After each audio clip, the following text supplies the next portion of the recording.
नमस्कार दोस्तों, अंग्रेज ज्योतिष पीठ के चैनल से एक बार फिर मैं आपके सामने आचार्य मुनीश कृष्ण राहुल गांधी जी की कुंडली पर पार्ट 2 लेकर आपके सामने फिर उपस्थित हुआ हूँ।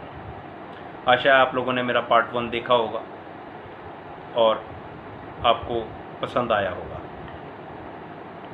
पार्ट 2 के अंदर हम राहुल गांधी जी की कुंडली पर कुछ ऐसे पॉइंट्स पर हम बात करेंगे जिनका मैंने पिछली वीडियो में जिक्र नहीं करा, नहीं तो फिर वो वीडियो बड़ा हो जाता, 15-16 मिनट का बन जाता। तो फिर यही ठीक लगा मुझे कि मैं 2 पार्ट में इस वीडियो को बनाऊं। मैं अपनी पिछली वीडियो में राहुल गांधी जी की कुंडली को डिस्कस कर चुका हूं। एक बार फिर छोटी सी इन्फॉर्मेशन के तौर पर आप लोगों के सामने तुला लगन की कुंडली है। देखिए, लगन इनका वर्गोत्तम है और लगन के अंदर गुरु ग्रह जो इस कुंडली के लिए, तुला लगन के लिए फंक्शनल मैलेफिक है, लगन में बैठा हुआ है। ये एक खराब स्थिति है। देखिए, राहुल गांधी जी की कुंडली एक ऐसी कुंडली है जहां पर बच्चों को या लोगों को, बच्चों को ही कहेंगे, अपने पेरेंट्स से साम्राज्य मिलता है, पैसा मिलता है, प्रॉपर्टी मिलती है और वो गंवा बैठते हैं। तो ठीक वैसा ही राहुल गांधी जी की कुंडली में भी वैसा ही योग बना हुआ है। मैं मतलब लगभग जो है 15-20 कुंडलियां लगाकर प्रूव कर सकता हूं। मतलब जिसको कहते हैं ना स्टैटिस्टिकली चीज़ों को प्रूव करना, मैं प्रूव कर सकता हूं कि ये सब कुंडलियों में लगभग एक जैसे योग बने हुए हैं और इन सब ने अपने माता पिता से जो प्रॉपर्टी मिली, जो साम्राज्य मिला या जो पैसा मिला, वो इन सब ने खोया। एग्जैक्टली सेम योग राहुल गांधी जी की कुंडली में भी बना हुआ है। आपने देखा, इनको माता पिता से स्पेशली, दादी से स्पेशली एक बहुत बड़ा साम्राज्य मिला था, पूरे हिंदुस्तान पे इनका राज था। और ये जैसे जैसे पॉलिटिक्स में, कांग्रेस में ऊपर आते चले गए, वैसे वैसे कांग्रेस डाउन होती चली गई। क्यों? कुंडली के अंदर कुछ एक योग ऐसे बने हुए। तो ये लोग सुबह शाम ज्योतिषियों के बीच में घूमते हैं, इनको जरूर किसी न किसी एस्ट्रोलॉजर ने कहा होगा।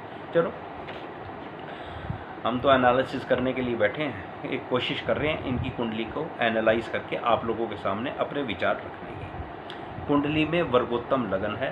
कुंडली के अंदर लगन में बैठा हुआ गुरु ग्रह स्ट्रगल दे रहा है, उन्नति नहीं दे रहा, क्योंकि ये गुरु भी वर्गोत्तम है फंक्शनल मैलेफिक होने के कारण। इसके ऊपर पाप ग्रह इसकी शनि की दृष्टि है। देखिए, ये जो कॉम्बिनेशन बनता है, 3rd और 6th हाउस लॉर्ड की दृष्टि 5th हाउस और 4th हाउस लॉर्ड पर पड़ती है। और किसी भी पॉलिटिशियन के लिए 4th हाउस बहुत ज़्यादा इम्पोर्टेंट हाउस है, क्योंकि वो हाउस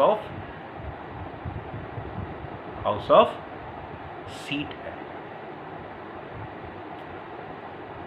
जनता का घर है और वो मज़ा नहीं आ रहा।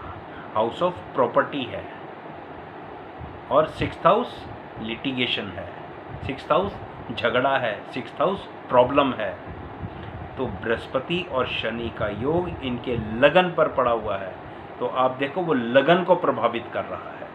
शनि एक अच्छा प्लैनेट, स्ट्रॉन्ग प्लैनेट मेरी बुद्धि के अनुसार, वो इनको MP बना रहा है, लेकिन ऑन अदर हैंड वो इनको उन्नति भी नहीं करने दे रहा, क्योंकि लगन के अंदर functional malefic 6th house Lord बैठा है। बड़े लोगों के बैठा होगा, बड़े लोगों के तुला लगन की कुंडलियाँ होंगी और ये लगन में बैठा होगा, लेकिन सबके साथ ऐसा नहीं हो रहा होगा जैसा यहाँ हो रहा है। तो मेरे भाई, इस कुंडली के अंदर बृहस्पति और शनि का लगन के एक्सेस पर होना, ये इनके लिए प्रॉब्लम है।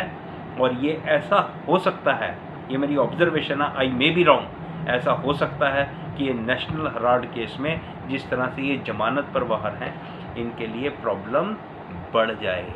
क्यों? क्योंकि आने वाली दशा, राहु की महादशा में बृहस्पति का अंतर है। बृहस्पति 3rd हाउस लॉर्ड और 6th हाउस लॉर्ड है। ये इनकी इस केस से रिलेटेड या दूसरी लिटिगेशंस को इंक्रीज कर सकता है। मतलब ये जो 2.5-3 साल इनको मिलेंगे 2021 की दिसंबर से मई 2024 तक, ये यहाँ पर इनकी लिटिगेशन से रिलेटेड इंक्रीमेंट होगा। अगर आज इनके 10 केस चल रहे हैं तो हो सकता है 10 और बढ़ जाएं, या ये किसी तरह से हेराल्ड केस के अंदर इनको कुछ ना कुछ समस्या आए। तो ये उससे मुझे लगता है कि बच नहीं पाएंगे, वहाँ पर समस्या जरूर है। दूसरी बात, इस वीडियो के माध्यम से मैं कहना चाहता हूँ, अगर मेरी बात उन तक पहुँचे तो उनकी कुंडली में ये खराब योग है। उनकी कुंडली में 9वें घर में 2 पाप ग्रह हैं, सूर्य और मंगल। तो मैं बिल्कुल विनम्रता के साथ कहना चाहता हूँ कि राहुल गांधी जी, आप अपने सीनियर लोगों के साथ अच्छे ताल्लुकात बनाकर रखें। ये वो योग है जो आप लोग जानते हैं कि आज राहुल गांधी जी के रिलेशन जो कांग्रेस के सीनियर लोग हैं उनके साथ ठीक नहीं है। उन्होंने इनसे किनारा कर लिया, मैं नाम नहीं ले रहा हूँ, आप सभी जानते हैं। 35-36 लोगों ने शायद जम्मू कश्मीर में एक रैली करी थी, आपने सब ने देखा, मेरे बताने की ज़रूरत नहीं है, मैं सिर्फ हाईलाइट कर रहा हूँ। तो मैं यहाँ पर बिल्कुल बिंदास कहना चाहता हूँ, आपकी कुंडली के अंदर ये योग ठीक नहीं है।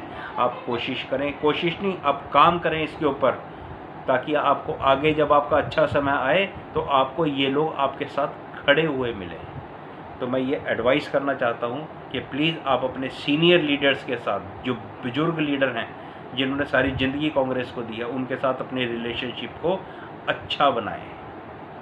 तो मेरा इस वीडियो में इतना ही एनालिसिस है। मेरे पास कहने के लिए बहुत कुछ है, क्योंकि मैंने पहले भी बहुत सारी प्रेडिक्शंस करी हैं, इनके ऊपर एनालाइज किया है, लेकिन आज का वीडियो मैं इतना ही रखना पसंद करूंगा।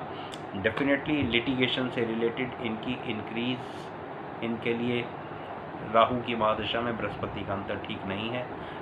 नेशनल हेराल्ड केस के अंदर घटना घट जाएगी, मैं वो टाइम भी बता सकता हूँ, लेकिन डेलिबरेटली यहाँ काम नहीं कर रहा हूँ, बता नहीं रहा हूँ।